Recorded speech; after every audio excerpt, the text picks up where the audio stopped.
Alhamdulillahi Rabbil Alamin. Alhamdulillahillazi khalaqal insana bi ahsani taqwim wa hadahum ila siratin mustaqim liyakunu min ahli jannatin na'im. Asyhadu an la ilaha illallah wahdahu la syarika lah wa asyhadu anna sayyidana Muhammadan abduhu wa rasuluh. Allahumma salli wa sallim wa barik ala sayyidina Muhammad wa ala alihi wa ashabihi wa man tamassaka bid-din wa salaka tariqa hidayah, amma ba'du. Faya ayyuhan nas ittaqullah haqqa tuqatih wa la tamutunna illa wa antum muslimun. Qala Allah Ta'ala fil Qur'anil Azim wa huwa asdaqul qailin. Na'udzu billahi minasy syaithanir rajim. Bismillahirrahmanirrahim. Qul huwallahu ahad, Allahus samad, lam yalid wa lam yulad wa lam yakul lahu kufuwan ahad. Wa qala Allah Ta'ala fi ayatil ukhra, fa aina ma tuwallu fasamma wajhullah. Shadaqallahul azim. Hadirin sidang Jumat yang dimuliakan oleh Allah Subhanahu wa Ta'ala, di atas mimbar yang mulia ini tentu khatib tidak bosan-bosannya berwasiat kepada diri khatib sendiri dan juga kepada seluruh jamaah agar senantiasa mencapai gelar takwa di sisi Allah Subhanahu wa Ta'ala. Sebab takwa itu adalah satu indikator, tanda seseorang itu mulia di hadapan Allah Subhanahu wa Ta'ala. Sebagaimana Allah berfirman di dalam Al-Qur'an, Inna akramakum indallahi atqakum. Sesungguhnya kata Allah, orang yang paling mulia di antara kalian adalah yang paling bertakwa.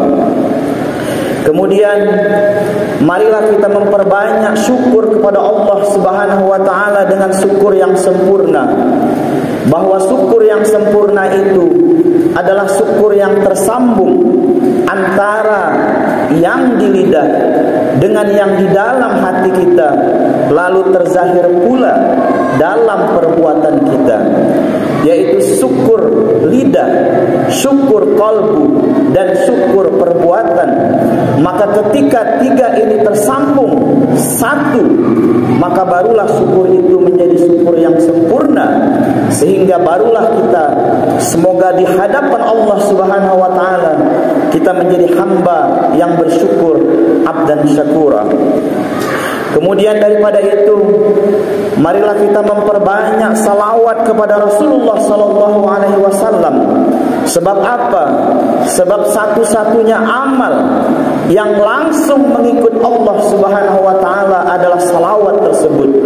Maka sering para ulama menyebutkan, ketika kita sholat, Allah tidak sholat. Ketika kita berpuasa, Allah tidak berpuasa. Ketika kita berzakat, Allah tidak berzakat. Atau ketika kita pergi haji dan umrah, Allah tidak berhaji dan berumrah. Tetapi ketika Allah itu memerintahkan kita untuk bersalawat kepada Rasulullah sallallahu alaihi wasallam, maka yang paling pertama yang bersalawat kepada Rasulullah sallallahu alaihi wasallam itu adalah Allah itu sendiri bersama dengan para malaikat. Maka wajar kita sebagai umat Nabi Muhammad sallallahu alaihi wasallam dalam hidup ini kita memperbanyak salawat kepada Rasulullah sallallahu alaihi wasallam. Ketika umat Nabi Muhammad sallallahu alaihi wasallam itu mengatakan cinta kepada Rasulullah sallallahu alaihi wasallam, dia katakan, aku sungguh cinta kepada Rasulullah sallallahu alaihi wasallam. Maka ketika lidah kita ini mengatakan cinta, maka Nabi Muhammad sallallahu alaihi wasallam meminta bukti kepada kita. Apa bukti cinta kita itu kepada Rasulullah sallallahu alaihi wasallam? Maka salah satu bukti cinta kita itu kepada Rasulullah sallallahu alaihi wasallam adalah dengan memperbanyak salawat kepada Rasulullah sallallahu alaihi wasallam dalam hidup kita. Maka itu sampai-sampai begitu hebatnya orang yang cinta kepada Rasulullah. Di dalam Al-Quran Allah berfirman, "Wa ma kana Allahu liyu'adzibahum wa anta fihim." Allah berfirman, "Aku tidak akan menurunkan azab kepada suatu kaum wa anta fihim, kalau di situ ada Muhammad." Cakap kasarnya, Allah itu segan, tidak mau dia menjatuhkan azab kepada suatu kaum tersebut kalau di situ ada Muhammad. Apa maksudnya? Kalau dalam satu kaum tersebut, dalam satu keluarga tersebut, orang-orang tersebut masih memuliakan Nabi Muhammad SAW, maka salah satu tanda bukti bahwa kaum tersebut, bahwa keluarga tersebut masih memuliakan Nabi Muhammad SAW, yaitu mereka masih banyak bersalawat kepada Rasulullah SAW. Hadirin sidang Jumat yang dimuliakan oleh Allah Subhanahu wa taala, maka mudah-mudahan kita ini semua menjadi umat Nabi Muhammad yang mengaku menjadi umat Nabi Muhammad dan diakui pula oleh Rasulullah SAW sebagai umat beliau. Sebab apa? Sebab umat Nabi Muhammad SAW tersebut begitu banyak kemuliaan yang Allah berikan kepadanya.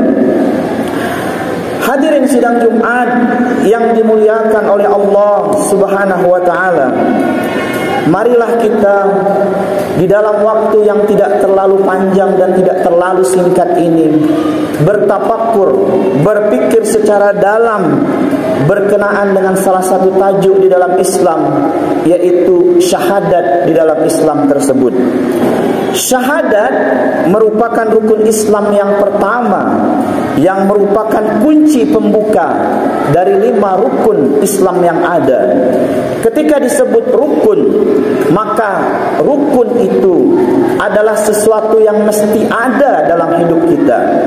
Ketika kita sebut solat, lalu ada rukun 13 dalam solat tersebut, maka ketika tinggal satu saja dalam rukun tersebut dari 13 tersebut, maka sudah dapat dipastikan secara hukum fikih bahwa solat yang kita lakukan itu akan gagal atau tidak diterima oleh Allah. Sebab apa? Sebab tertinggal atau terlupa rukunnya. Maka dalam Islam ini juga begitu sama, bahwa dalam Islam ini juga ada rukunnya yang kita sebut dengan 5 rukun, yang mana 5 rukun tersebut mesti harus kita sempurnakan di dalam hidup kita.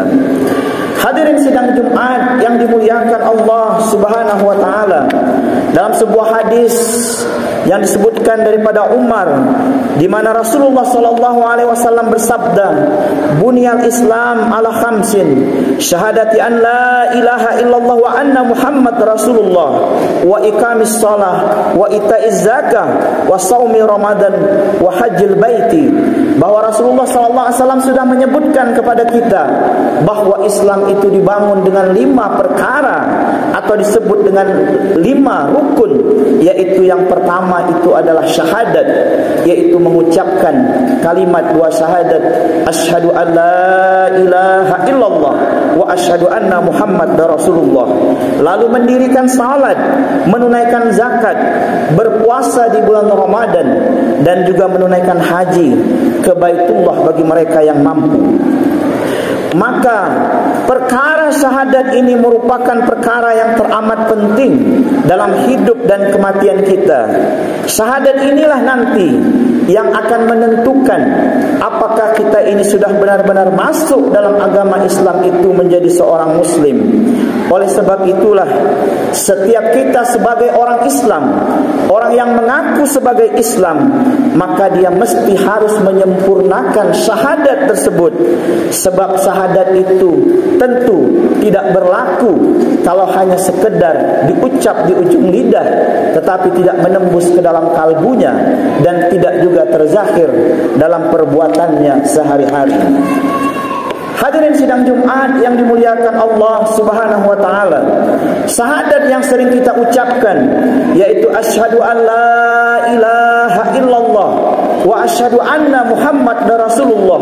Maka syahadat ini perlu kita ukur, perlu kita takar dengan 4 tingkatan ilmu di dalam Islam, yaitu ilmu syariat, thoriqat, hakikat, dan ilmu ma'rifat. Maka syahadat ini perlu kita takar dengan 4 tingkatan ilmu ini, agar syahadat kita itu benar-benar sempurna, agar kita ini benar-benar menjadi orang Islam, agar kita ini benar-benar menjadi seorang Muslim. Syariat itu tata tertib, thoriqat itu jalan, hakikat itu sampai, ma'rifat itu berjumpa. Syariat itu tata tertib itu cara, thoriqat itu jalan itu ketika menzahir pada jasad kita, hakikat itu sampai itu ketika menembus ke dalam kalbu, ma'rifat itu berjumpa itu ketika ruh itu yang berlaku, bukan lagi jasad. Hadirin sidang Jumat yang dimuliakan Allah Subhanahu wa taala, maka kita ambil syahadat tadi, yaitu asyhadu an la ilaha illallah wa asyhadu anna Muhammadar Rasulullah. Maka kita takar dengan ilmu syariat, ilmu thoriqat, ilmu hakikat, dan ilmu ma'rifat. Pada tingkatan syariat, sebagaimana yang khatib sebutkan, syariat itu adalah tingkatan tata tertib atau cara. Maka saat itu orang mempelajari bagaimana cara mengucapkan syahadat tersebut. Maka para ulama mengajarkan kita, ketika kita ingin mengucapkan kalimat syahadat tersebut, yaitu la itu 6 harakat, ilaha itu 6 harakat, Allah itu 6 harakat. Ketika membaca syahadat itu antara syahadat tauhid, asyhadu an la ilaha illallah disebut sebagai syahadat tauhid, wa asyhadu anna Muhammadar Rasulullah disebut sebagai syahadat rasul. Maka ketika kita mengucapkannya, jangan sampai terputus. Sebab Allah, sebab apa? Sebab Allah dengan Nabi Muhammad itu tidak pernah terputus sama sekali hingga saat ini. Maka kita memahami cara untuk mengucapkan kalimat syahadat tersebut. Ketika sampai pada tingkat syariat, yaitu tata cara, tata tertib atau cara mengucapkannya, lalu syahadat itu kita ucapkan di ujung lidah kita, yaitu zahir pada jasad kita, maka barulah naik tingkat ke tingkat yang kedua, yaitu tingkatan thoriqat. Maka kita baca syahadat tersebut, asyhadu an la ilaha illallah wa asyhadu anna Muhammadar Rasulullah. Hadirin sidang Jumat yang dimuliakan oleh Allah Subhanahu wa taala. Maka setelah kita memahami cara membaca syahadat tersebut pada tingkatan syariat, lalu kita zahirkan pada lidah kita, yaitu jasad kita pada tingkatan thoriqat, ternyata itu belum cukup di mata Tuhan. Kita mesti harus menaikkan lagi syahadat kita itu pada tingkatan hakikat dan pada tingkatan ma'rifat. Hadirin sidang Jumat yang dimuliakan Allah, ada orang yang baru masuk Islam, dia mu'allaf, lalu dia lapor kepada pengurus masjid, wahai pengurus, saya adalah beragama non-muslim, hari ini saya dapat hidayah, tolong syahadatkan saya. Maka pengurus masjid pun mengumpulkan masyarakat, 1000 orang yang hadir di masjid itu menyaksikan dia untuk bersyahadat. Lalu dituntunlah oleh para kiai atau ustaz, asyhadu an la ilaha illallah wa asyhadu anna Muhammadar Rasulullah. Apakah dia sudah berislam? Benar, dia sudah berislam, tapi masih pada tingkatan syariat. Dalam pandangan mata manusia sudah Islam. Di seluruh mata manusia, 1000 orang yang hadir, maka semua orang sudah mengatakan bahwa dia sudah berislam. Akan tetapi dalam pandangan mata Allah, orang tersebut belum tentu dia sebagai Islam. Dia mesti harus diuji dengan satu ilmu, yaitu ilmu hakikat, yang di dalamnya itu adalah ilmu tauhid dengan ilmu tasawuf. Hadirin sidang Jumat yang dimuliakan Allah, lalu bagaimana caranya agar syahadat itu sampai menembus ke dalam kalbu kita?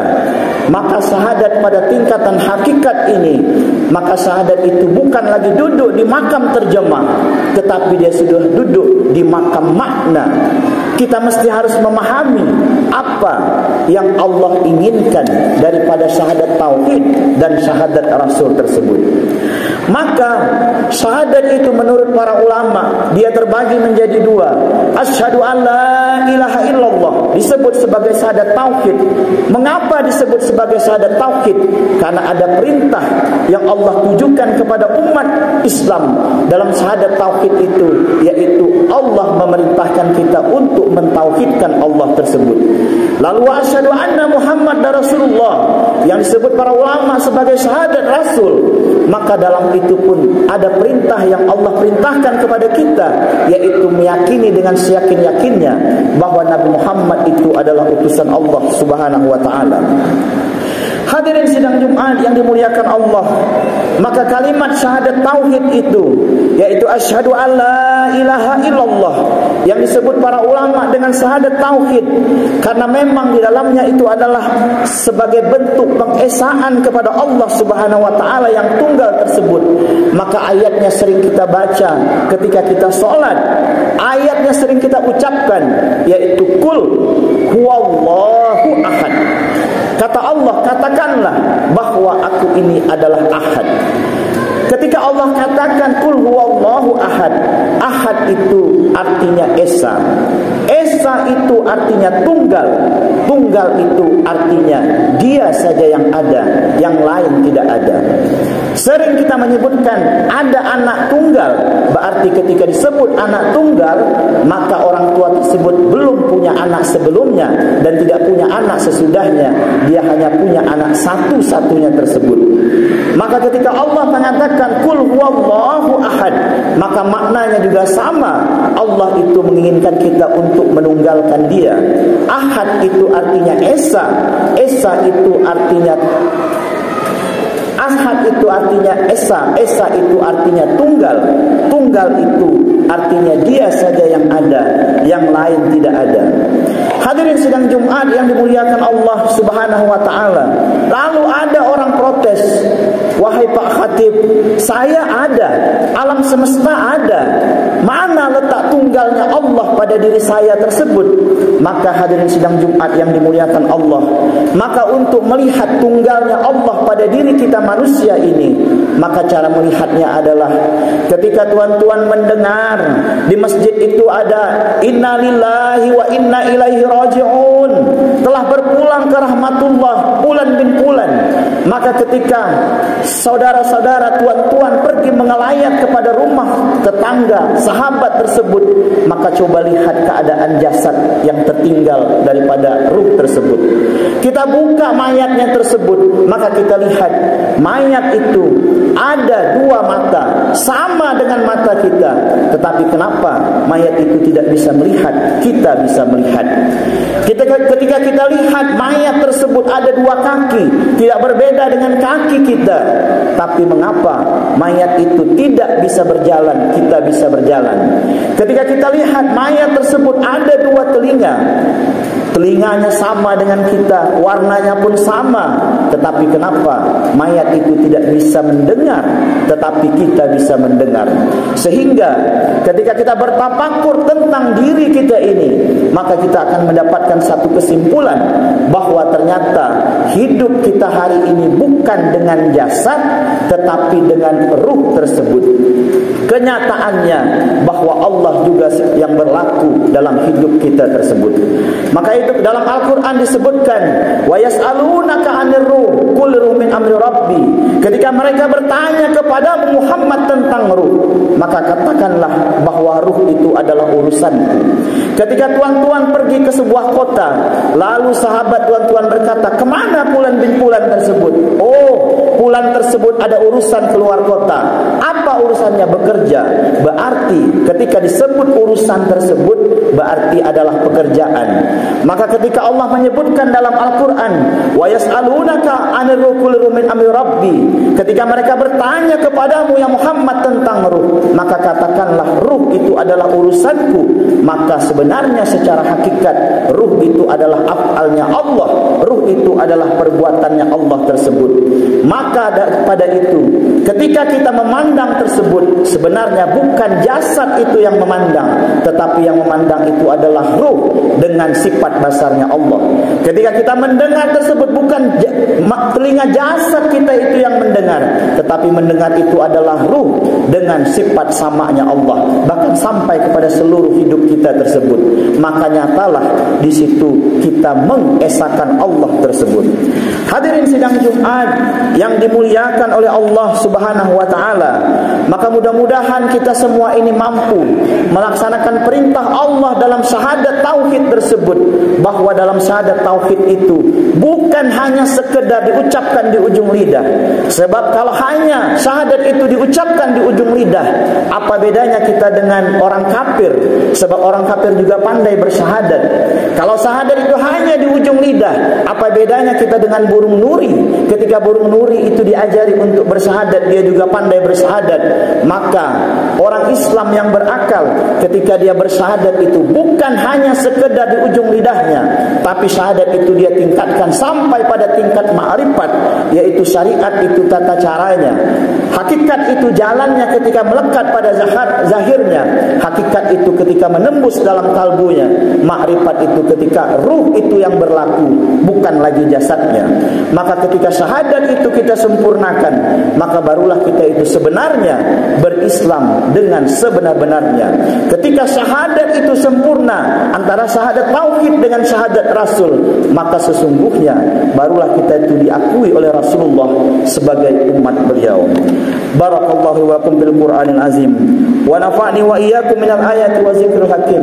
Aqulu qawli hadza fastaghfiru innahu huwal ghafurur rahim.